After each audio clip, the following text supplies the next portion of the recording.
Cruz, que va a ser quien esté como el conferencista especial.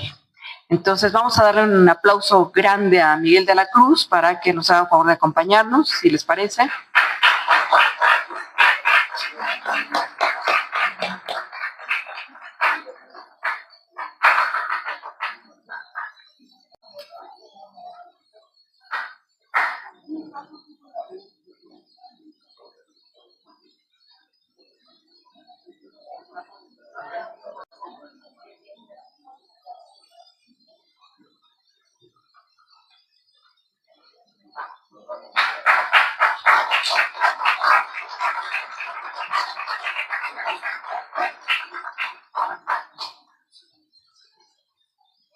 Bueno, y con él va a estar Luciano Gómez, que es un compañero de comunicación social que en algún momento nos acompañó en febrero para hacer lectura de algunos poemas, si recuerdan, estuvo con nosotros. Y bueno, hoy nos va a acompañar también en esta presentación del libro de Poemágenes. Bueno, les presento a Miguel de la Cruz, que es conocido por todo mundo, estoy segurísima, y bueno, por lo menos tenemos como unos 15 años o algo así de conocernos igual, ¿verdad? En este quehacer cultural. Bueno, Miguel de la Cruz es periodista cultural mexicano, nacido en la Ciudad de México, sí. Y él es egresado de la carrera de comunicación por la Universidad Autónoma Metropolitana. Ingresó a Canal 11 en diciembre de 1989 como asistente de producción en Hoy en la Cultura, que es el primer noticiero cultural de América Latina. Posteriormente incursionó como reportero. Actualmente es coordinador de cultura en Noticias de Canal 11. Antes fue titular del noticiero matutino y abrió la sección de ciencia, cubriendo salud, cibernética, medio ambiente y ciencias exactas. Entre las coberturas destacadas están el Festival Internacional Cervantino, la FIL de Guadalajara, el Festival de Jazz de Montreal, el Fórum de las Culturas en Barcelona, Expo Lisboa, etcétera, etcétera. Que si quien ha seguido un poco la temática cultural en nuestro país lo encuentra constantemente. Desde 2017 transmite diariamente cápsulas sobre libros en voz de autores y coordina el club de lectura de Leo con el 11, donde se lee un libro completo cada 15 días. Han leído más de 200 libros en ese club de lectura, y en algunos momentos el club llegó a alrededor de 1 millón de personas en Facebook, más para que tengan idea del resultado final de la constancia en la cultura en este país.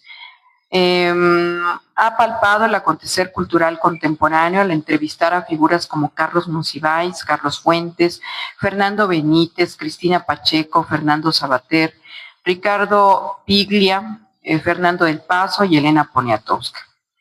En 2018 recibió el Premio Nacional al Periodismo Cultural por parte de la Universidad Autónoma de Yucatán en el marco del Festival Internacional de la Lectura, y en 2021 recibió el Homenaje Nacional de Periodismo Cultural Fernando Benítez en la FIL de Guadalajara, entre muchas cosas. En sus palabras, considera la cultura como una pócima mágica que hace que la gente ría, llore, analice y transite entre la emoción y el pensamiento. Y es algo que también nos une mucho, ¿no? Es algo que crea comunidad, es algo que nos hace sentir parte de. Respecto al hábito de escribir poesía, Miguel considera que quien escribe poesía satisface una necesidad de decir de un modo particular el resultado de pensar y sentir en torno a algo o a alguien. Las palabras poéticas vienen de una visualización personal y ofrecen la posibilidad de transmitir elementos que otros generan con visualizaciones distintas. Y concluye diciendo: yo veo mi entorno, lo fotografío, lo pienso, lo siento y a partir de ahí escribo. Las palabras poéticas que están en el libro refieren exclusivamente a la fotografía de la que surgieron. Así es un ejercicio honesto que dice de una forma particular y pensamiento y sentimiento sobre una imagen precisa. Bueno, con esto les doy la más cordial bienvenida por parte de la Junta de Coordinación Política para que disfruten esta tarde plenamente y disfrutemos lo que tiene que platicarnos Miguel de la Cruz y una buena parte también será por parte de Luciano. Muchas gracias, bienvenidos.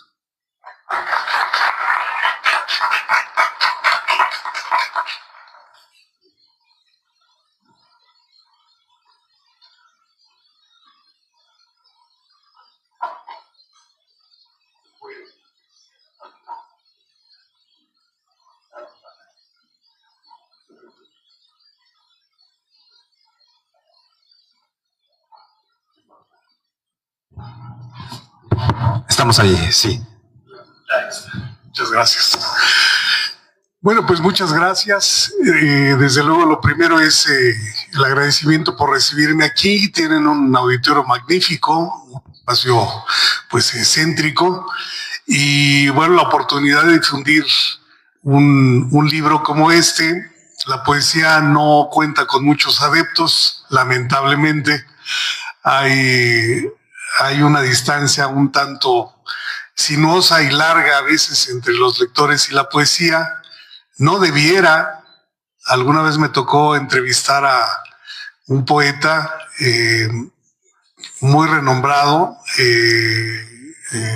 nicaragüense, y me decía que a él le gustaría pensar que la poesía se expendiera como el pan recién horneado, que se hicieran filas en los lugares donde hubiera poesía para que la gente acudiera a recibir la poesía. Y Ernesto Cárdenas, y yo le decía, ¿y por qué no sucede, maestro? Dice, pues porque da la casualidad que hay muchos poetas que sienten que su ejercicio es muy interesante y todavía más importante mientras menos lo entiendan. Si un poeta resulta inentendible, entonces es que es muy bueno, ¿no? Ha alcanzado unas alturas sublimes que muy pocos logran. Dijo, y eso lamentablemente nos ha alejado de la gran mayoría de personas. Pienso, por ejemplo, en las reseñas que ha hecho Juan Villoro acerca del funeral de Amado Nervo, que multitudinario. O sea, nosotros presenciamos, por ejemplo, el funeral, las ceremonias que se hicieron ante la muerte de Juan Gabriel, y era asombroso ver el Palacio de Bellas Artes con filas y filas de gente durante más de un día y durante muchas horas. Y cuando él rescata la figura de Amado Nervo en el momento en que se hicieron los funerales, bueno, resultó corto Juan Gabriel a lo que sucedió en aquel entonces, y venía de la voz de un poeta. Yo he de decirles que llevo escribiendo mucho tiempo, porque a lo que me dedico, de eso se trata, es ir a conocer lo que convencionalmente se conoce como cultura: teatro, danza, pintura, ópera, igual música orquestal, sinfónica, que música popular, y luego redacto notas y platico lo que sucede en los lugares de esas actividades. Desde hace 35 años lo hago. Mi actividad básicamente ha sido escribir, y encontré que una forma de hacer entender de mejor manera las notas era agregándole un tinte poético, ¿no? Algo que cambiara un poco la forma llana y simple de decir que en un escenario se desprendía el polvo por la vibración de la orquesta, por ejemplo, y cosas similares. Pero nunca me había animado a poner un poema en un libro y publicarlo.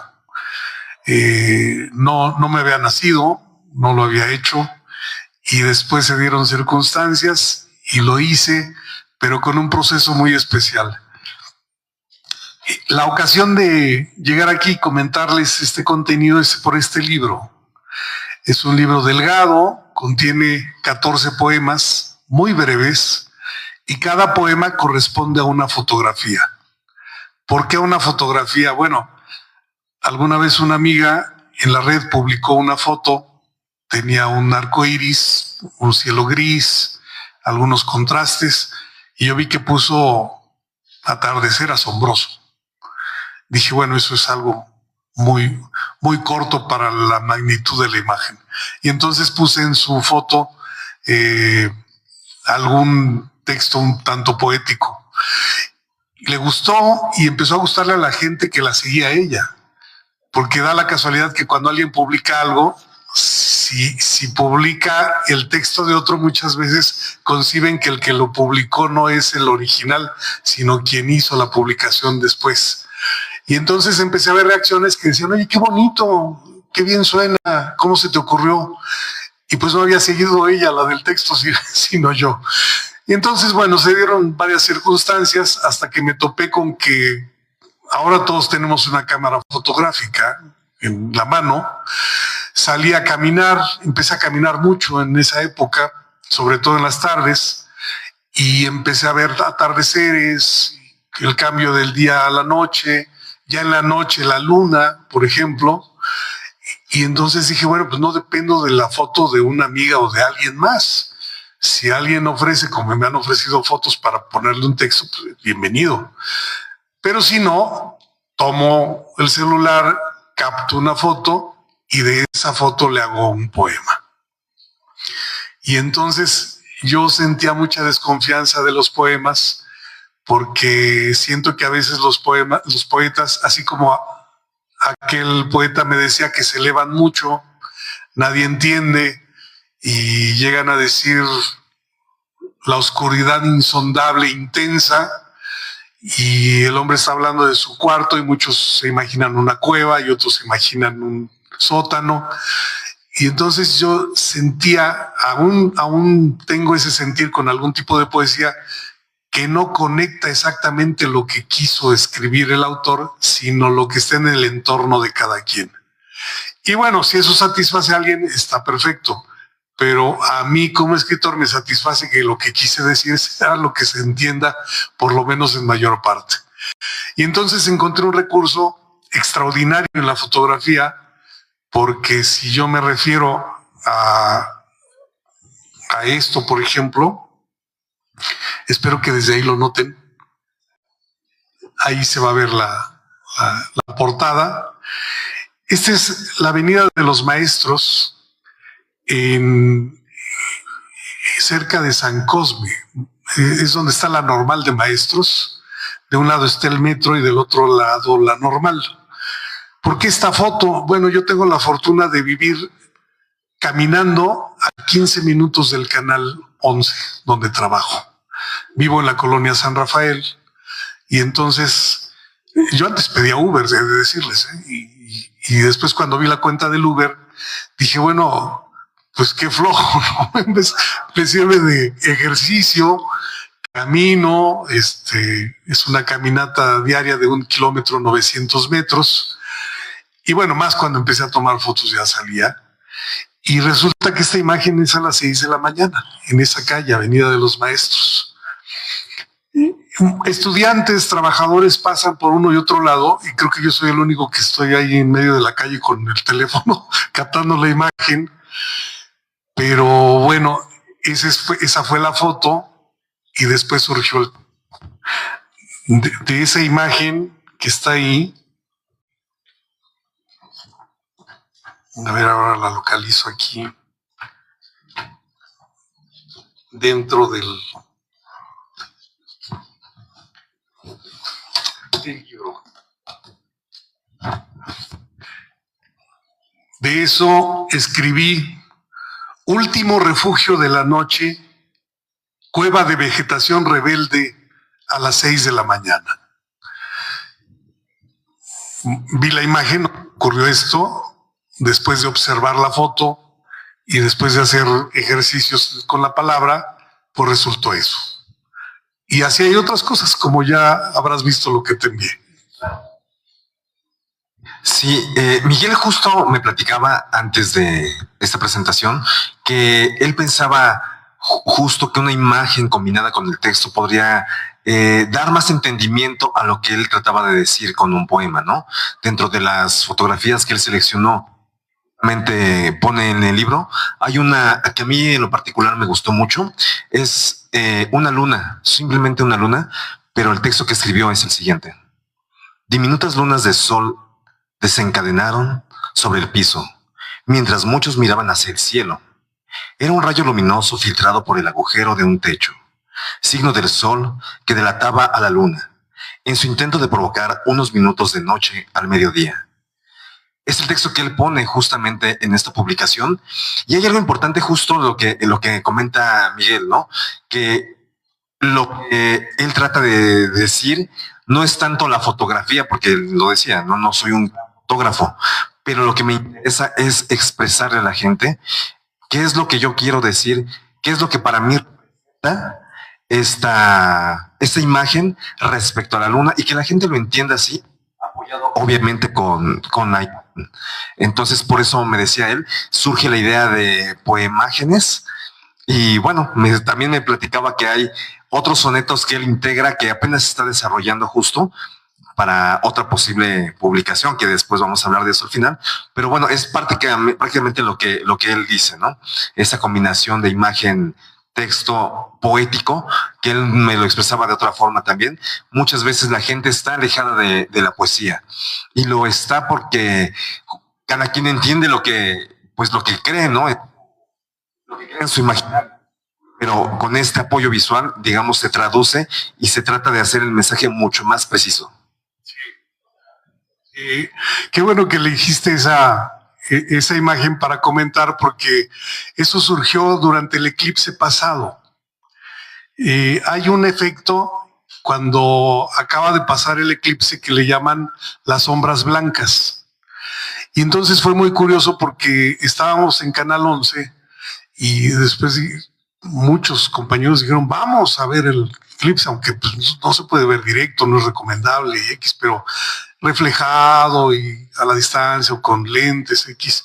Y entonces vi un grupo de compañeros que estaban al fondo del canal, de un pasillo que está semiabierto, y todos tratando de ver al cielo. De ahí viene la frase de una parte del poema. Y justo cuando yo iba recorriendo el pasillo, una persona de intendencia, una señora, me dice, ¿ya vio las lunas en el suelo? Dije, caray. Y entonces veo hacia abajo y está perfectamente como una luna de caricatura.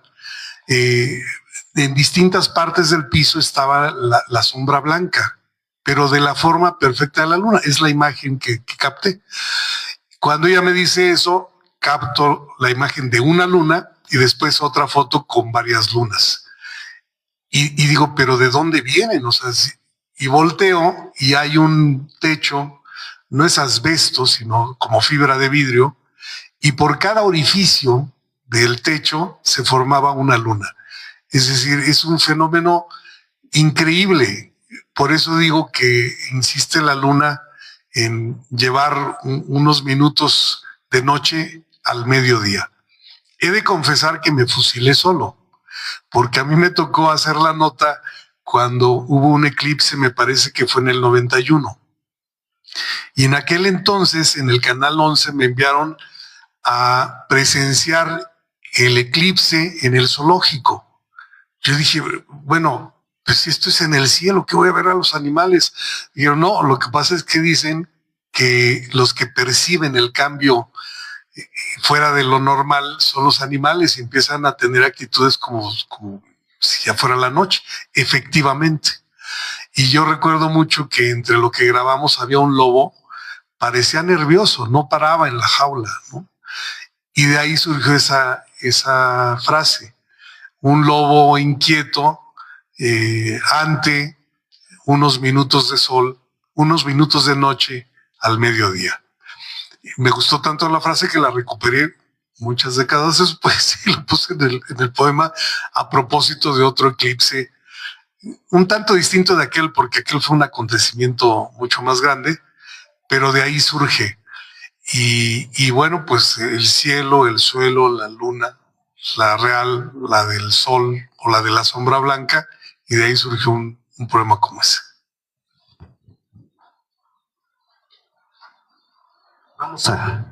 Vamos a leer otro poema de las frases que puso en las fotografías. Miguel nos explicaba que cuando estaba haciendo la edición y la curación de fotografías con los textos junto con los editores, ellos sugirieron algunos textos que al final se modificaron. Él en la fotografía, su propuesta fue la siguiente: frondosos conteos quietos, huellas de una fiesta que nadie vio, a ritmo de savia, el eterno baile de los árboles en pausa.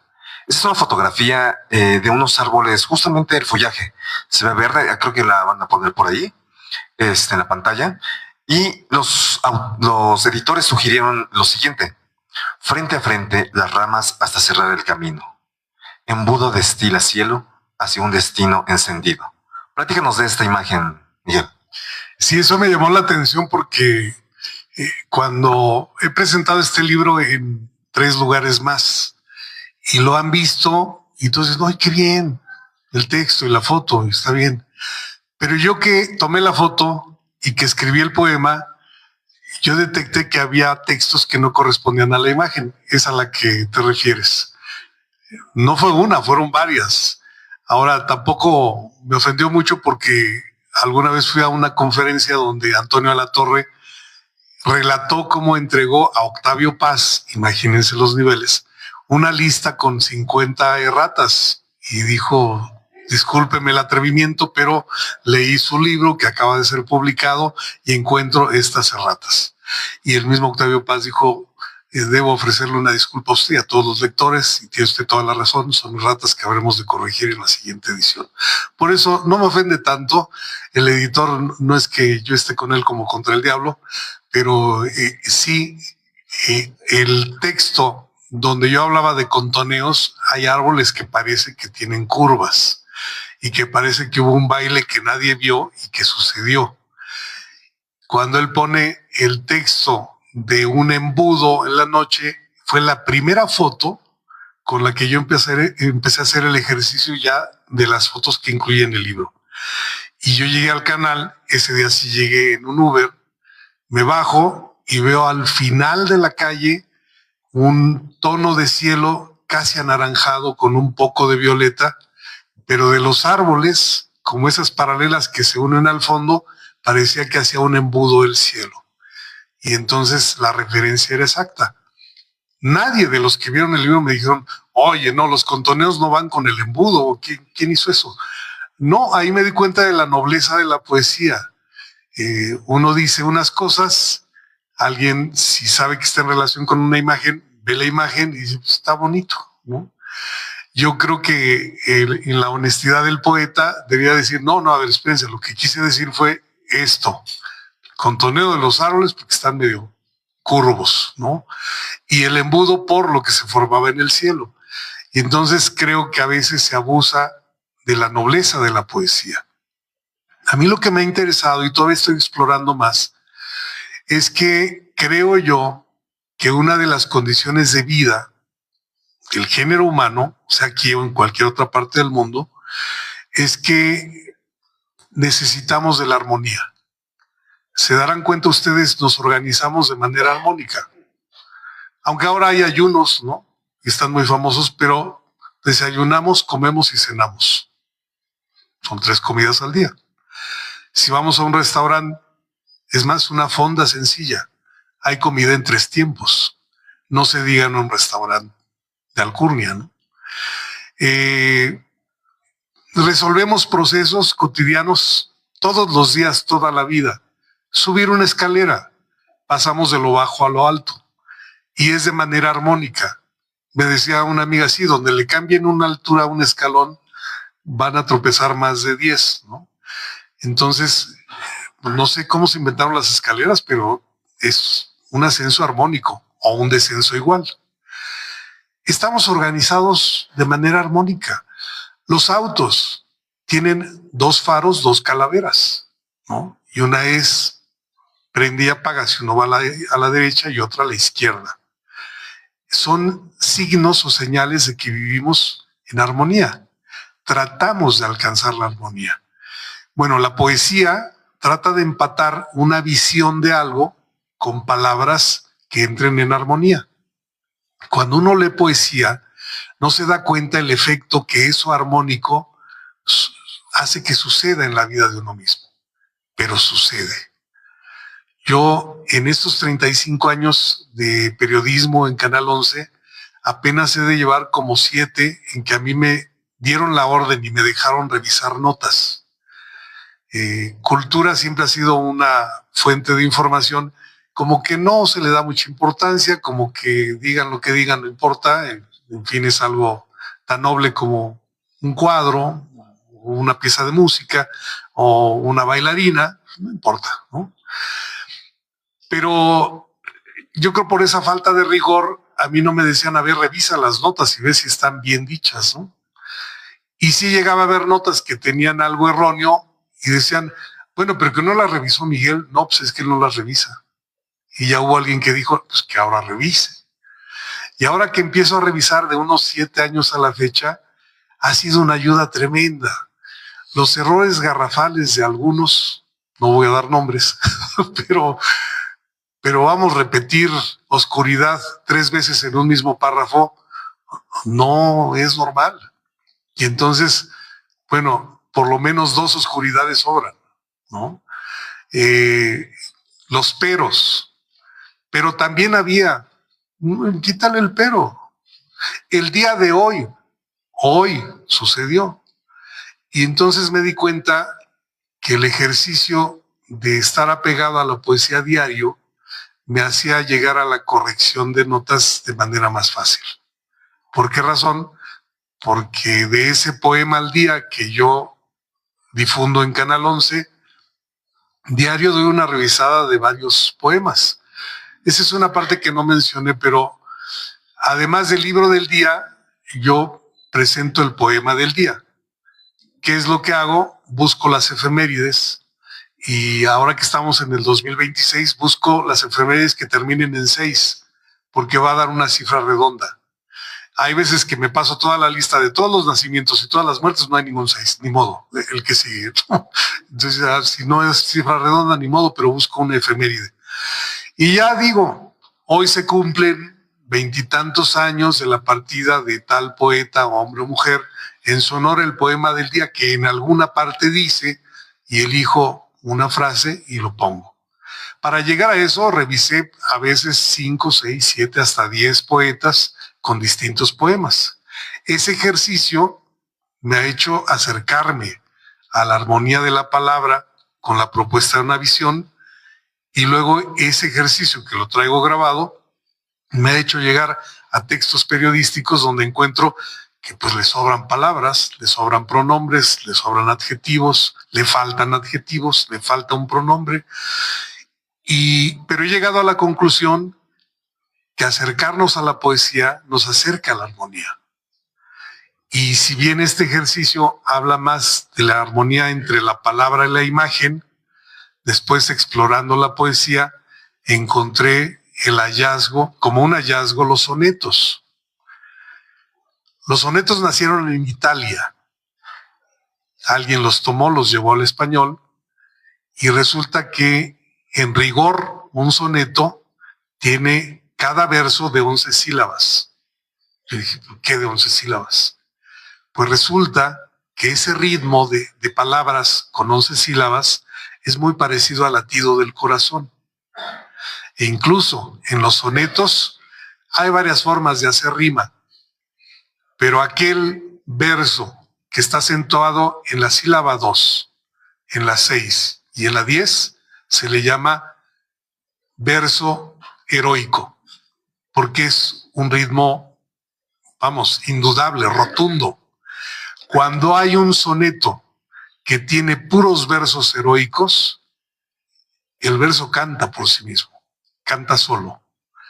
Y entonces yo, de hacer frases poéticas cortitas o breves, he empezado a explorar el soneto a partir de la imagen.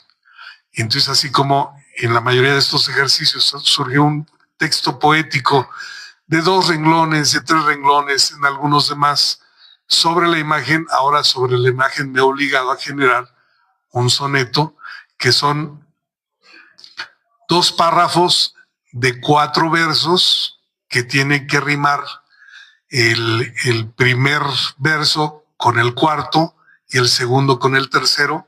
Esa tónica se repite en el segundo párrafo de 4 versos, y luego vienen 2 tercetos. en donde tiene que rimar un renglón con otro e intercalados. Es un trabajo como matemático, porque yo cuando contaba las sílabas dije, ya la hice. Y de repente lo meto a revisión y dices, no, ese no es un soneto. ¿Y por qué? Porque existe la sinalefa. ¿Qué es la sinalefa? Cuando termino una palabra en vocal y la que le sigue empieza en vocal, se junta la sílaba. Y en vez de separar las sílabas de una palabra y de la otra, se junta y entonces en vez de ser dos sílabas, es una. Ojo, ese verso que tú pedías, que creías que tenía 11, tiene 10. Entonces invéntale otra sílaba, porque no es el soneto riguroso. Pero bueno, en esa exploración estoy. En este libro no vienen sonetos, pero hay por ahí ejemplos que ya pude lograr a partir de una foto. Este es uno de los sonetos que justo Miguel me compartió para podérselos leer. Nítido vacío sin fondo arriba, de un océano sin agua, superficie. Al fondo piso, tersa la planicie, somera idea de subir de arriba. Sobrada altura propicia diatriba. Peces somos, caminantes profundos. Encima el azul de todos los mundos, de elevarse da intención rediviva. Perspectivas disparan varias rectas, márgenes, fragmentos equidistantes, prodigiosas divisiones perfectas, firmes columnas fortificantes, alberca de cielo cuidan correctas, reunión de rectángulos festejantes. Este soneto que Miguel me compartió justamente era una imagen del cielo, totalmente azul, que se enmarcaba entre dos edificios y que daba la impresión entre ser alberca o ser un espejo o platícanos más, Miguel. Es el Patio Nacional, que está aquí más adelante sobre Donceles. Yo llegué a hacer una entrevista a una compositora muy exitosa, Gabriela Ortiz, que lleva ¿cuántos Grammys? Como 4, creo. 2 años consecutivos ganando 2 Grammys en cada premiación.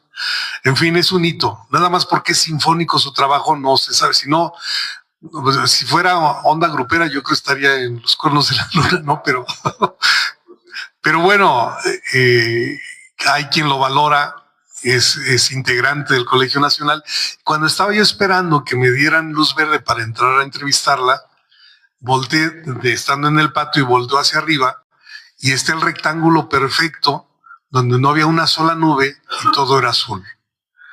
Y yo dije, si esto estuviera al revés, podría ser una alberca. Y además cada columna es una recta perfecta hacia arriba. Y son distancias, como yo ahí decía, equidistantes.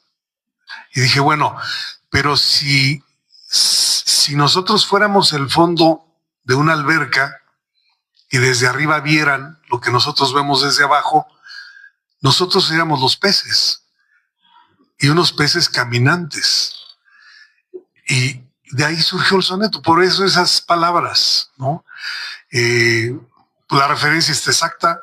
Es un hueco en el techo con el fondo azul, que sabemos que es el cielo, pero ¿qué tal si fuera el mar y fuera el mundo al revés?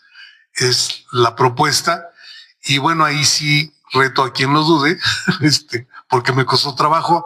Cada verso tiene 11 sílabas y cada parte tiene una rima exacta. He de agregar algo, mucho escuché yo en estos tiempos de cómo está la gente en contra de la inteligencia artificial. En este sentido de la poesía, habría que estar de acuerdo en estar en contra. Si llega alguien y dice, oye, inteligencia, ahí hay un hueco que parece alberca, genérame un soneto en este momento. Lo va a generar, basta que uno se lo plantee y lo genera. Yo he hecho el ejercicio para ver qué me dice y son propuestas muy bobas. O sea, cuadrilátero azul. No, pues sí, es obvio, ¿no? ¿Qué podías decir más? Pero cuando uno ya le presenta la propuesta, a mí me ha dicho, no es un soneto perfecto. ¿Por qué no? Tiene 11 sílabas. Y yo le puedo, ¿ya las contaste bien? Perdón, no tomé en cuenta la sinalefa. Pues no eres inteligencia artificial. Sí, soy un programa que funciona respecto al conteo de sílabas. Mi conteo fue erróneo. Ofrezco una disculpa. Oh, caray. Pero sí le he pedido, comprueba que este verso tiene 11 sílabas. Y lo comprueba y lo divide y me hace corroborar que yo hice lo exacto. Pero además la gran ayuda es que la inteligencia artificial me descubrió lo de los versos heroicos. Cuando acabé de revisar un poema me dijo, ahora sí, es un soneto perfecto. Si gustas te puedo ayudar para que cada determinada sílaba se acentúe de forma correcta. Dije, ¿eso qué es? Pues podrías lograr un verso heroico. ¿Y qué es un verso heroico? Si se acentúa en la segunda, sexta y décima sílaba. ¿Quieres que lo intentemos? A ver. Y entonces ya me hizo una propuesta, tampoco fue una brillantez total, pero me dio posibilidad de buscar acentuar en esas sílabas. Y entonces en esa interacción, si yo no le estoy pidiendo, genérame mi chamba, ¿no? Sino, a ver, ¿qué harías tú en esto que a mí no me suena bien? Y aporta, y de su simpleza yo encuentro que debe ser más profundo lo que uno propone, pues en esa interacción ya es distinto. Y yo sí logré por ahí, ese del Colegio Nacional es un soneto de solo versos heroicos. Y yo, si ya consideraba que era difícil atinar 14 sílabas por cada verso, cuando oí que había que acentuar en la segunda, en la sexta y en la... dije, no, eso ya es de locos. No, era totalmente posible. Hay una inercia y una lógica en el lenguaje que hace que algunos de manera instintiva logren una sonoridad muy atractiva. Nada más piensen en José Alfredo Jiménez, ¿no? Como dice, estoy en el rincón de una cantina oyendo la canción que yo pedí, ¿no? Me están sirviendo ahorita mi tequila, ya va mi pensamiento rumbo a ti. Cuando uno revisa eso, en alguna parte está la acentuación correcta. Yo no imagino a José Alfredo si andaba contando sílabas, pero por lo visto tenía un instinto para encontrar la sonoridad exacta.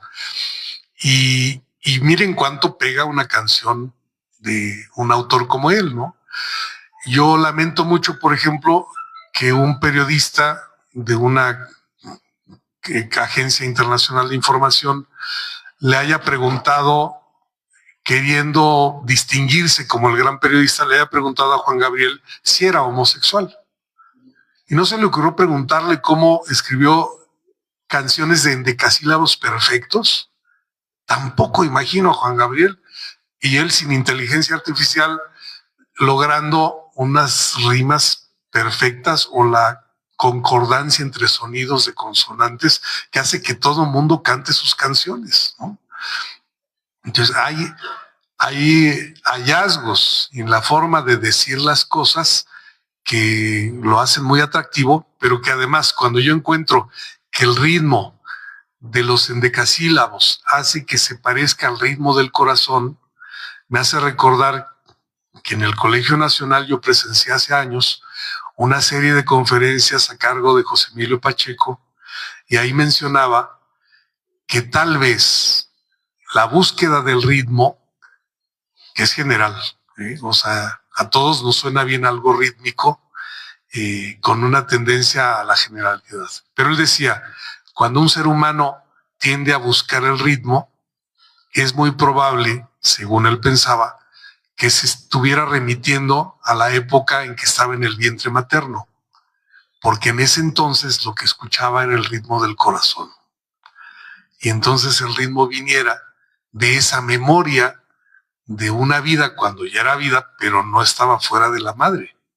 Y decía en alguna parte de la conferencia, y toda la vida muchos se pasan buscando reencontrar ese ritmo que alguna vez los mantuvo, pues imagínense, en el paraíso, ¿no? Estar en agua, de llegar al alimento, de la temperatura perfecta y un ritmo que está sonando por ahí con una perfección imparable, siempre está presente en ese inicio de vida. Bueno, ese inicio de relación con el ritmo lo tenemos todos. No creo que aquí haya un robot o alguien que venga, un cyborg, ¿no? No soy un robot, que es ahora lo que piden verificar en algunas plataformas, ¿no? Pero imagínense cuánto nos une la naturaleza misma del ser humano a un ejercicio como la poesía. Lástima cuando yo encuentro un poema y que está muy elevado, nadie lo entiende y dice, no, es que es importantísimo ese poeta, solo para un nicho. Digo, pues qué lástima, porque hay poetas que son contundentes, arrasadores, profundamente atractivos, ¿no? Y yo recuerdo mucho un verso que estaba en una obra de teatro que en secundaria nos pusieron y era de Santa Teresa respecto a la muerte. Decía, ven muerte tan escondida que no te sientan venir, porque el placer de morir no me vuelve a dar la vida. Jamás se me olvidó. Y tiene una relación entre la vida y la muerte rotunda. Solo alguien con poesía podría decirlo de esa manera. Y me queda claro que solo un humano tendría sensibilidad para valorarlo, ¿no? De ahí que lamente yo, que a veces algunos den por entendido un poema, no le entienden y dicen, qué interesante, ¿eh? Sí, es muy bueno ese poema, es grandioso este poeta, ¿no? Sí, no le han entendido nada, ¿no? Y qué lamentable que un ejercicio que pudiera estar tan conectado con la vida, ante esas desavenencias, nos alejen de la poesía. Mi intento es en que ojalá que en algún momento logre hacer acercarse a ese ritmo materno que nadie sabe que tuvo o que nadie se ha reencontrado con él y que en alguna medida, aunque sea modesta, logre reencontrar a quien lee un poema, por lo menos por esta vía del soneto, que descubrí que lo atractivo de que sean, yo le puse a la inteligencia, ¿por qué 11 sílabas? Pero es lo más parecido al ritmo del corazón. Me dejó callado. Dije, pues sí, ya lo he intentado y sí, no suena lo mismo una cosa que otra, pero ahí hay ejemplos de eso. Este es otro de los sonetos que Miguel preparó para ustedes. Prende ardor de fondo infinito, nube rinde grieta de fuego en nieve, del astro párpado y olvida llueve, pupila furia anula trueno grieto. Tempestuosa faz de vino en mito, aún si borlas, de vapor vientos mueve, y fúnebre gris el terror atreve, hundido sol, tinte sin luz, bendito. Tonos sondes por rica mirada, incluso si por atisbo conmueve, pronta vista padecerá cansada. Un fin posible en la memoria anclada, sería recuerdo de un enojo leve, insólito adiós del día en retirada. Este correspondía a una fotografía que tenía un sol con un tono rojizo, si mal no recuerdo. Regresé Xochicalco, serían alrededor de las 3, 4 de la tarde, y en algún momento cuando ya empezaba a dejar de ser tarde, pintaba para la noche, vimos al fondo el punto rojo totalmente y surgieron esas ideas. Las nubes, que yo las interpreté como nieve y por eso era imposible que yo por ahí digo que nunca llueve o no llueve, ¿no? Y después lo puse en relación con otro atardecer desde León a la Ciudad de México. Yo dije, en puntos totalmente distintos, el horizonte es totalmente semejante. El horizonte debe de ser. Miguel, antes de continuar, preguntarte cómo acercar la poesía justamente al público, a la gente? Yo creo que el Siglo de Oro español es una gran puerta, porque fueron unas auténticas fieras con la palabra. Lope de Vega, Garcilaso, el mismo Cervantes, Quevedo. Yo les recomiendo mucho en YouTube. Hay una serie de videos. Fíjense, tuvieron el gran acierto en la Real Academia de la Lengua Española de agregar entre sus miembros a un actor que había hecho todo tipo de montajes. Y entonces él, parafraseando a los cómicos de la legua, puso los cómicos de la lengua. Entonces eligen textos clásicos del Siglo de Oro español y los dicen actores con la fuerza que un actor puede decirlo. Y entonces uno se da gusto oyendo la rima exacta, el ritmo exacto, la voz profunda de distintos pasajes poéticos. A mí me queda claro que la poesía, si bien entra por la vista, cuando uno enfrenta por sí mismo el poema, un extra y una ayuda esencial es escuchar a alguien que lo dice bien. Y por eso ese espacio que está en YouTube, en el espacio de la Real Academia de la Lengua Española, es muy recomendable. Escuchar a alguien que dice bien el poema es tremendo. A veces el mismo autor no es capaz de decirlo como se debe, pero sí de escribirlo para que alguien lo diga mejor, ¿no? Y entonces hay gente que, sobre todo actores, que lo saben decir muy bien. Yo diría que esa es una forma de acercarse al ritmo posible de las palabras. La fuerza de la palabra es algo con lo que vivimos diario y luego no tomamos en cuenta. Es algo tremendamente arrasador, ¿no? No es lo mismo alguien que utiliza un vocabulario, ¿no?, claro y además atractivo, que alguien que tartamudea o que busca las palabras, que tiene muchas muletillas, ¿no? Entonces, donde uno puede encontrar la palabra mejor dicha es en el poema. Incluso por ahí en red hay una conferencia de Mario Vargas Llosa y dice que todo escritor, aun los muy consagrados novelistas, su máximo sería llegar a hacer poesía. Y no todos lo logran, aun siendo buenos narradores. Pero el top de la palabra bien dicha estaría en la poesía. Claro, poesía de esa contundencia, ¿no? Porque pues volvemos a lo mismo. Yo en el club de lectura que tengo, hay un poeta, gran amigo mío, que me dijo, oye, ya saqué mi libro, ¿lo meterías al club? Sí, hombre, vamos a ponerlo. Y lo pusimos y en esas sesiones del club de lectura, yo le paso la palabra a los lectores. Simplemente digo, bueno, alce la mano que quiera preguntar. Y entonces una de las lectoras de mucho tiempo dijo, oye, aquí dices que el mar y la arena y la ola, y dijo, y luego además dices que y que la brisa, y dijo, bueno, pues sí, así es el poema. Obviamente a ella no le había dicho absolutamente nada, ¿no?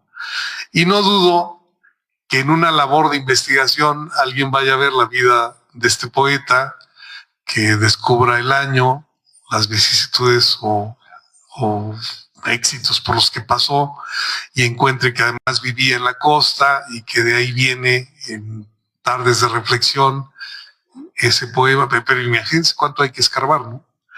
Hay poetas que no es necesario irse tan hondo y nos dan unas lecciones del uso de la palabra contundentes. Entonces yo recomendaría ir tras ellos y sobre todo darse la oportunidad de escuchar buenos lectores de los poemas, que ahora es muy posible con el auge de los audiolibros. Y todos estos videos que les comento pues están en la red, están en YouTube, están en Facebook, ¿no? Hay algunos podcasts especializados en poesía, y si bien hay unos muy fallones que no sé cómo existan, hay otros rotundamente extraordinarios, ¿no? Pero sí, les aseguro que la recompensa de la poesía es una forma de vida gozosa. Lamentablemente No tenemos un instructivo del ser humano. Y en ese instructivo estoy seguro que diría, el ser humano requiere para vivir bien armonía. Y si llega por el oído, por la vista y por las sensaciones, en la combinación de las tres, mejor. Pero si usted es más visual que auditivo o más sensitivo que visual, pues a lo mejor le conviene ver cuadros y no escuchar obras, o al revés. Pero aún no siendo preponderantemente sensible a lo auditivo, un poema bien dicho conquista. Y esa relación de la persona con la armonía de la palabra da un placer que en el momento no se nota, sino al pasar del tiempo, cuando uno ya ve un atardecer distinto, cuando encuentra formas de decir mejor que otras, y lo mejor, cuando se expresa de otra forma que convence más a los que tiene a un lado de lo que uno siente y uno quiere decir. Eso da la poesía. Lástima que no sea fácil conectarla, pero les prometo que ahí está esperando a la vista y a los oídos, ¿no? Muy interesante, Miguel, para justamente acercarnos a la poesía. Otro de los sonetos que nos compartiste es este. De todo se puede decir distinto, distinto mejor que el común de todo. Imagen cual sea, palabras a modo. Letras ocurran como por instinto. El verso rítmico aparece extinto. Nada rema, nada merma letrístico acomodo. Es difícil, rebusque incómodo. A un arduo, descifrable laberinto, mezcla de letras siempre renovable. Decir dispone formas abundantes.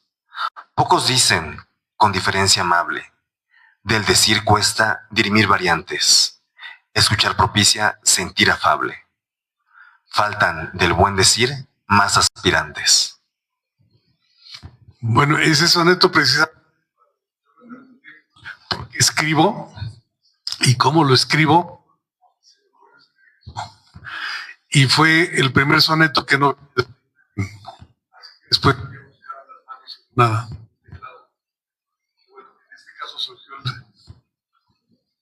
Surgió el soneto primero y luego fue a buscar la imagen. Pero lo que pasa es que la imagen era rotunda, era muy grande. Era qué sucede cuando decido escribir. Y es como una explicación. ¿Por qué existe el libro? Está en ese soneto, ¿no? Cada parte fue pensada y fue la búsqueda de la rima y el ritmo fue en función de lo que escribo cuando escribo un soneto. Entonces, bueno, esa es una edición pendiente, o sea, no hay sonetos aquí. Mi descubrimiento del soneto y de la posibilidad de hacerlo fue después de este libro. Y bueno, además, eso digo, yo que más quisiera haberles dicho la posibilidad de adquirir este libro, está aquí porque el editor trajo libros. Pues no, el editor no pudo reeditar la primera salida de ejemplares y no los hay. Quien esté interesado, busque el Lapicero Rojo. Es una editorial que está en Tijuana y es la encargada de editar este libro. E incluso, según promesa del editor, iba a incluir un prólogo que escribió Alejandro Almanza, un escritor, poeta también, que exploró muchas de las fotos y de los poemas y dijo cosas que a mí me sorprendieron mucho y fueron muy gratas, y prometieron agregarle ese y algunos otros poemas con fotografías. En fin, que lo que me satisface es que este ejercicio está en las redes, está en mi red, en Facebook.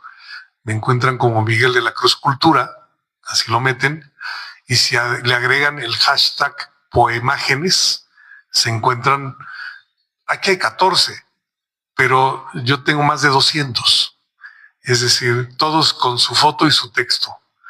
Y bueno, pues estoy en proceso de que se editen y que se vean con una foto.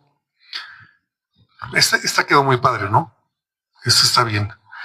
Pero hay otras que parece que las dibujé a Carayola y es foto, ¿no? O sea, esta es la luna. Entiendo que con inteligencia artificial se vería de queso, no sé, pero bueno. Y les voy a poner como otro ejemplo. Esta imagen es a la vuelta del canal. Me llamó la atención que cuando uno ve la calle, toda la calle es pavimento. Lo que sigue arriba parece un bosque. Pues no es un bosque, es el Camellón. Pero a nivel del piso, solo hay hojas verdes. Tomé la foto, igual de camino al canal, y luego empecé a pensar cómo es que hay hojas y pavimento. ¿Y dónde está el cielo? Si es que había cielo. Entonces de eso escribí lo siguiente. El reino frondoso apunta el camino gris, no promete luz, solo ramas verdes de abril, solo verdes ramas sin cielo. Es como la síntesis de una mirada. Igual yo les confieso que a veces me siento como el animal raro, ¿eh? Aunque todos tenemos la cámara en el celular, yo es que soy el único que está ahí tratando de ver que no le dé el brillo y que sea donde tenga mejor definición.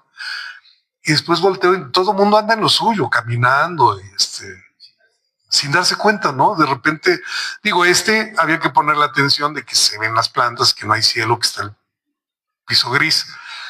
Pero he visto atardeceres asombrosos.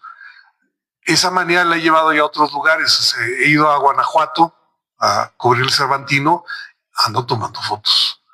He ido a la Feria del Libro de Monterrey, no se diga el Cerro de la Silla. Yo toda la vida me pasé diciéndole a mi papá, oye, ¿por qué es el Cerro de la Silla? Me dice, pues está la silla. Pues, ¿cuál silla? Yo no le veo manera, ¿no?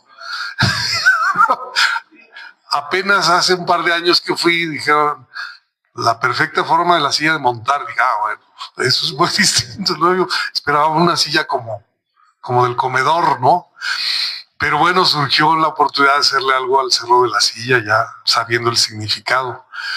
En un viaje reciente que hice con parte de mi familia a Miami, la playa, por ejemplo, a la entrada a la playa dejaban crecer los arbustos de tal forma que se formaba un túnel y el sol era intenso, quemante, antes del túnel y después del túnel, lo cual el paraíso estaba en medio, ¿no? Cosas como esas. Entonces, pues aquí vienen imágenes de la ciudad, pero cada que te dé oportunidad en cualquier parte. Y lo que más me satisface es hacerlo crecer a los sonetos por aquello de estar en contacto con el corazón, que es algo muy tentador y de verdad satisface ofrecérselos. Que uno no les da palabras ahí que se le ocurrieron a alguien, sino sé que estoy intentando tocarles los latidos con la lectura de lo que hice, ¿no? Miguel, platícanos abordando y aprovechando que tu presencia aquí, de toda tu trayectoria cubriendo cultura, ¿qué es lo más apasionante que has vivido o alguna experiencia justo que nos quieras compartir? Pues ha habido muchos momentos, sobre todo a mí alguna vez me preguntaron cuál era mi máxima alegría en algún momento y yo sin dudarlo dije cuando me sale bien una nota. O sea, cuando me gusta tanto que acabo sonriendo, es lo que me entusiasma más. Pero a veces lo que está en medio no es tan grato. A veces es difícil, ¿no? Y cuando me dicen de qué momentos son los significativos, siempre me acuerdo de uno que no fue muy grato. Es una anécdota muy curiosa. A mí me dijeron que tenía que ir a entrevistar a Octavio Paz, Gran Premio Nobel. Y me dijeron, pero el maestro va a estar en una presentación de un libro que no es su libro, va por la deferencia que quiere hacerle a un amigo que es el que presenta el libro, y entonces ya sabe que va a una cámara de Canal 11. Vas con la consigna de hacerle una pregunta, nada más ni menos una pregunta. Dije, bueno, yo era tan verde en el periodismo que, digo, yo hubiera llevado un arsenal, por ejemplo, de unas 10, ¿no? Si me contesta 2, pues ya gané. Si me contesta las 10 más. Pero yo dije, pues yo sigo órdenes, ¿no? Me mandan con una, pues con una voy. Y entonces fui a la presentación en el Fondo de Cultura Económica de la Jusco Entro, estaba la presentación del libro, acaba la presentación, ubica a Octavio Paz la cámara y se acerca a nosotros. Estoy a sus órdenes, dice. Bueno, maestro, déjenos ubicarnos en un lugar donde podamos hacer la entrevista, lo que ustedes digan. Muy bien. Y llevaba un camarógrafo novatón. Novatos que eran no muy avesado en la cámara, ¿no? Y entonces le digo, ¿ya estás? Ya estamos. Bueno, maestro, ya estamos. ¿Cómo no? Lo paramos enfrente de la cámara y yo con mi única pregunta, ¿no? Entonces le digo, maestro, queríamos saber acerca de tal cosa. Me dice, sí, mire, desde luego que sucede que tal. Y en eso oigo la voz del camarógrafo que me dice, córtale. ¿Qué pasó? No está grabando. Dije, caray, ¿cómo le dices cuando está en su rollo, no pensando la respuesta? Digo, maestro, perdón, maestro, ¿qué pasa? Dice, perdón, un problema técnico y no se grabó su audio. Como todo lo que dije no se grabó. Bueno, ¿y qué hacemos? No, ahora lo reparamos. Bueno, pues espero. Y entonces cambiaba el cable y el micrófono, le movía, y que se entre, que se no entre, probando, y 1, 2, 3, hasta que dice Octavio Paz, dice, bueno, creo que van a tardar un poco, voy a un lado, avíseme cuando estén listos. Ya el carácter ya sonaba no tan suave. Y entonces, total, le atina a que suene cada que hablaba al micrófono, le dije, ¿ya estás? Ya, seguro, sí, pues voy por él. Y entonces, maestro, ya estamos listos. ¿Cómo no? Bueno, pues le decía, dice, un favor, nada más no me haga la misma pregunta. Dije, pues eso es como la guerra en tiempos de hambre, ¿no? O sea, ¿de dónde saco otra? O sea, que además, reconozco, lo confieso, era muy verde en esto. Yo iba con indicaciones precisas, ¿no? O sea, con una bala y ya la había gastado. Y entonces trato de disfrazarle la pregunta y pues era el premio Nobel, ¿no? O sea, cuando traté de decirle, bueno, y dado que el mundo de las ideas, ¿qué diría usted? Y le lanzo la pregunta y dice, que no me haga la misma pregunta, se lo dije una vez. Usted mete lo que grababa antes y lo que está grabando ahora y voy y le armo un teatrito ahí mismo. Yo conozco muy bien a su jefa. No, y en ese momento yo estaba así, ¿no? O sea, pues el premio Nobel me estaba gritando. Y encima de eso, ¿cuál va a ser la siguiente pregunta? ¿No? Porque no hay. Ya no supe qué le pregunté. Desde luego le pregunté algo. Desde luego me respondió y algo que funcionaba, que era lo que estaban esperando en el canal. Y así como reconozco una cosa, reconozco la otra. Acabamos y se regresa y me dice, debo ofrecerle una disculpa porque creo tuve un exabrupto y me exalté demasiado. Pero entiéndame que si mete lo que dije una vez y luego sobre la misma pregunta mete algo que yo hubiera dicho distinto, el que queda mal soy yo. Dije, lo entiendo perfectamente, don Octavio, ¿no? Y bueno, pues no sé cómo salí de esa, pero salí y lo recuerdo porque no sé si muchos pueden decir que conocieron la cólera de un premio Nobel, yo sí, ¿no? Un momento no tan agradable, pero aleccionador. Y experiencia de vida. Experiencia de vida, absolutamente. Miguel de la Cruz les trae este libro justamente para el disfrute de ustedes. Maestra Marta, ¿tenemos sesión de preguntas y respuestas? Perfecto. ¿Alguien que quiera hacer alguna pregunta?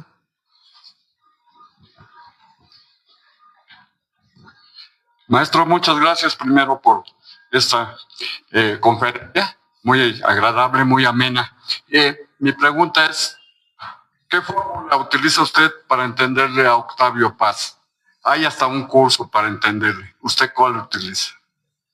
Bueno, y hay libros, hay libros ¿sí? que dicen, no dicen instructivo, pero sí dicen líneas para entender, ¿no? El trabajo de Octavio Paz, la idea de Octavio Paz.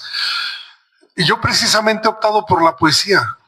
Yo he encontrado que en algunos momentos me dice algo que sé que no se lo dice a otros de la misma manera, pero entiendo que es lo que me resuena a mí por sus palabras. En los ensayos, pues obviamente hay que ir tras el razonamiento sobre la deducción de grandes ideas, pero celebro mucho que yo siempre tuve la idea fija en él como poeta. A mí me sonó desde que le dieron el Nobel que era sí por el ensayista y por ser poeta. Y entonces, benditas exposiciones, porque alguna hubo, no recuerdo si fue San Ildefonso o el Colegio Nacional, donde la exposición de sus libros están apartados precisamente en momentos claves de algunos de sus poemas. Y entonces, yo no tomando un libro, sino acercándome a una vitrina, me adentré en su palabra poética. Y entonces, pues es un gozo acercarme a uno que otro libro. Alguna vez fui a casa de un escritor, tenía la colección completa del Fondo de Cultura Económica. Dije, bueno, yo no conté con esa benevolencia de la editorial en ese entonces, porque todavía no me mandaban libros a mí, se los mandaban a mi jefe, ¿no? Pero tengo 2, 3 libros de esos y otros acerca de Octavio Paz, y entonces una forma recurrente es la poesía. No completa, ¿eh? Yo voy por las palabras que me suenan y regreso a ellas una y otra vez. Y después, dependiendo del tema, pues busco ensayos o textos donde haya abordado el mismo tema, ¿no? Y creo que es algo muy gozoso combinar el ensayo y la poesía a partir de la mente de alguien que lo hizo tan bien como él, ¿no? Gracias. Gracias por la pregunta.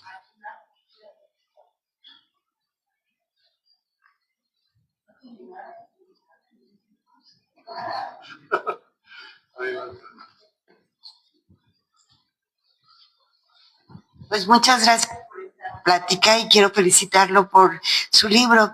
Creo que la poesía, más que entender su ritmo y todo, es sentirlo. Cada imagen que usted presentó con la poesía, pues te conecta con la emoción, con el momento, con ver cada uno de los detalles que usted cita en su poema. Felicidades. Gracias. Muchas gracias. La intención es esa, absolutamente esa. Y lo agradezco mucho porque sí, yo me decepciono mucho de cuando la poesía no se entiende por lo que dice, ¿no? En el arte abunda eso, pero yo creo un ejercicio honesto es muy gratificante. Trataré de no extenderme, pero alguna vez se expuso en el Museo Carrillo Gil una serie de obras a partir de una obra del Bosco. Y yo me acuerdo que había todo tipo de obras, lo mismo instalaciones que hojas, cuadros, esculturas. Y en medio de la inauguración, que había mucha gente, había un cubo, no era cubo, era como una columna azul de tabiques, de esos tabiques grises pintados de azul. Y la gente se acercaba y como que pegaba la oreja y luego se alejaba. Y quién sabe qué es eso. Y de pronto veo pasar a Tito Rivas, actual director de la Fonoteca. Y lo saludo y le digo, ¿estás aquí en la inauguración? Dice, sí, es que aquí está mi pieza. ¿Cuál es tu pieza? Esto que ves aquí, esto azul, esa es. A ver, explícame qué es eso, ¿no? Me dice, pues mira, muy sencillo. Yo estaba viendo el noticiario matutino, en ese entonces salía Loret de Mola, y empiezan a relatar el motín de Topo Chico, del penal. Y entonces sale la reportera y le dice, sí, Carlos, quiero informarte que han dado con una forma de comunicación sorprendente. Como no hay quien de la parte administrativa esté en el penal y afuera hay quien requiere mucha información que está dentro del penal, que se reduce la información si el familiar está vivo, muerto o herido. Y entonces no hay forma de saberlo, y aquí entre todos ya encontraron una dinámica. ¿Cuál es? La gente, los familiares de los internos gritan el nombre. Juan López. Y en la azotea hay un interno que recibe el Juan López y lo grita hacia el interior del penal. Juan López. Y le contestan, muerto. Regresa y dice, muerto. Y en ese momento siguen los llantos. Ay, no, Dios mío, ¿cómo es posible? Todo lo tenía grabado. Pero igual que eso, lo contrario. Manuel Hernández, vivo. Ay, gracias a Dios. Ay, gracias, señores, gracias. Y todo lo tenía grabado. Y cuando él está en su cama viendo la tele, dice, algo tengo que hacer con esto. Yo soy un artista del audio. Y entonces se comunica y dice, oigan, yo soy un artista de audio, acabo de ver el reporte. ¿Hay forma de que me contacten con la reportera? Desde luego. Le pasan su celular, le llama y dice, oye, pues acabo de ver lo que hiciste, me interesa tu audio, ¿me lo puedes pasar? Claro que sí. Se lo pasa y dice, ¿ahora qué hago con esto? Entonces, esa columna que veíamos ahí era el símil de un lugar cerrado, agreste, con unos tabiques grises, pintados de azul de manera burda, y metió esos audios que captó la reportera en unos audífonos que alcanzaban a emitir el sonido a través de los tabiques. Entonces la gente cuando oía algo, como gritos, como llantos, como risas, como voces, estaba de acercarse, pues no sabía si sí o si no. Y le dije, entonces la voz real de la reacción emocional a situaciones totalmente reales es lo que tienes adentro. Dijo, exactamente. Pongo en contacto al público con una emoción real, auténtica, de la angustia, de la alegría, de la tristeza. Eres un genio. Pero necesitaron explicármelo el autor mismo. Los demás andaban pegando la oreja y veían el muro, lo tocaban, ¿no? Entonces, pues sí, tiene misterios como la poesía, como la pintura, como la instalación, como las obras sinfónicas, ¿no? Pero ojalá siempre fuéramos tras el origen de cada creación, porque las recompensas son enormes. Muchas gracias por la pregunta.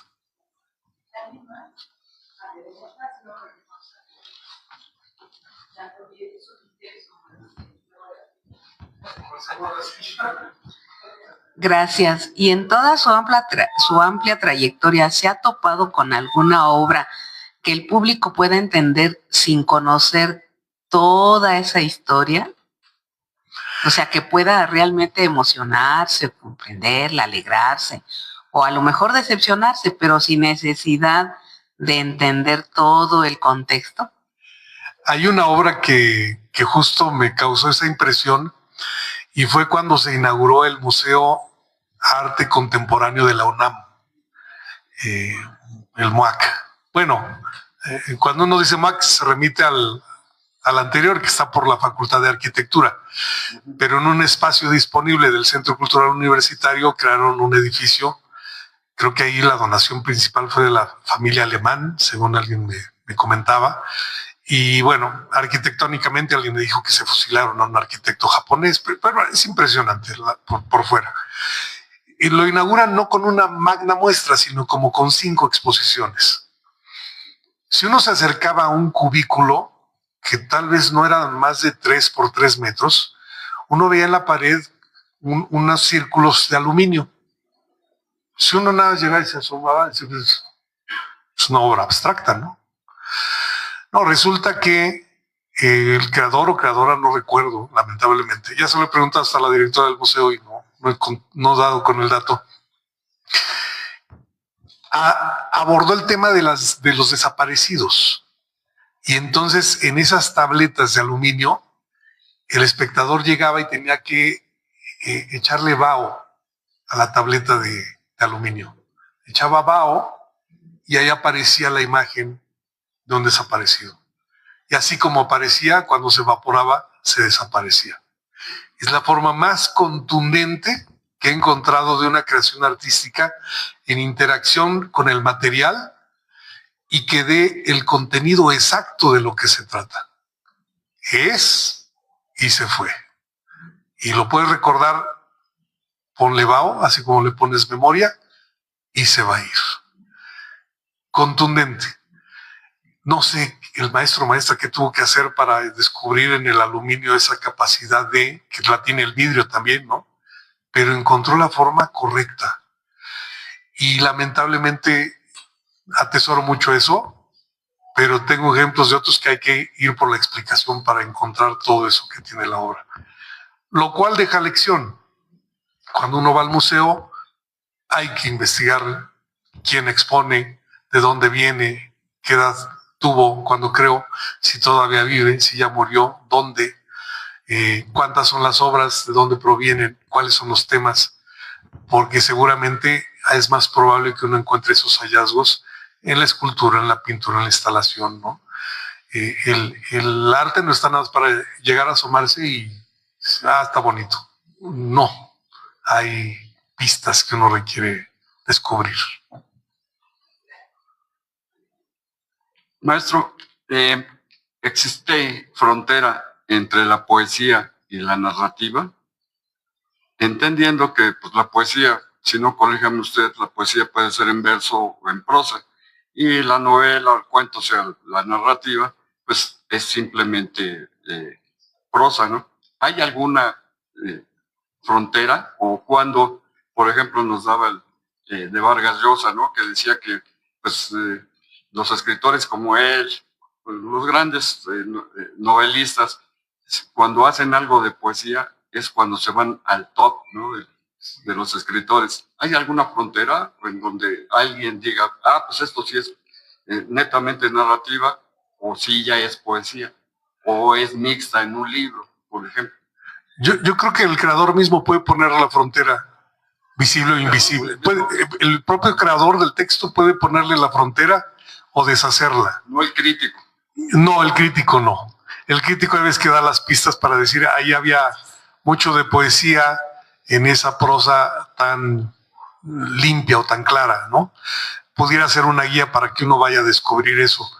Pero pues estoy pensando en García Márquez, nunca lo consideraron precisamente poeta,